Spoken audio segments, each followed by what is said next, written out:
Khodal mushroom ફાર્મિંગમાં આપનું સ્વાગત છે। આજે આપણે વાત કરીશું મશરૂમ ફાર્મિંગ વિશે। મશરૂમ ફાર્મિંગ એક નાની જગ્યામાં પણ ખેતી થઈ શકે છે અને ઓછા પ્રમાણમાં અને ઓછી જગ્યામાં વધુ નફાકારક ફાયદાકારક ખેતી છે।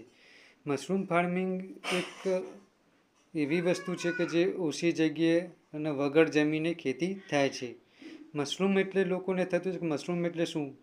મશરૂમ એટલે કે એક એવી ફૂગ છે જે આપણે ખાવા તરીકે ઉપયોગી કરી છે। તેમાં ઘણા બધા મિનરલ્સ રહેલા છે, તેમાં પ્રોટીન રહેલું છે, તેમાં ફાઇબર રહેલું છે અને બી12 જેવા મિનરલ્સ પણ રહેલા છે।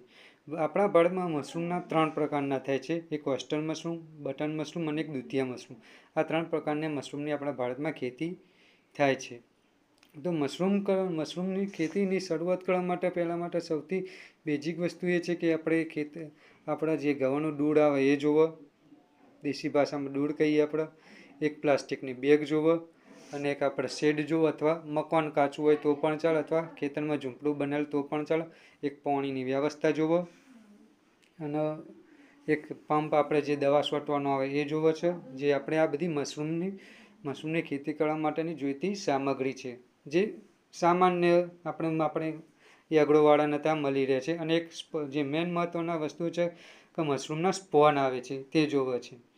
જે મશરૂમના સ્પોન આવે છે તે ઘઉં અથવા જુવારની અંદર ફૂગ તરીકે એમાં મિશ્રણ કરેલા આવે છે, જે આપણે કોથળીમાં નાખી અને તેમાં દૂધ સાથે મિક્સ કરી અને તેને ઉગાડવામાં આવે છે, જેમાં ભેજ રાખવામાં આવે છે। એનું ટેમ્પરેચર 27 થી 28 રાખીએ વેસ્ટર્ન મશરૂમમાં તો તે આપણા અહીંયા સક્સેસ થાય છે મિત્રો।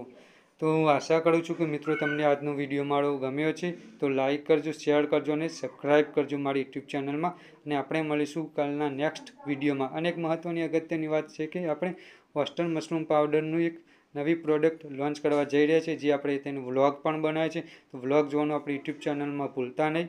જય મા ખોડલ।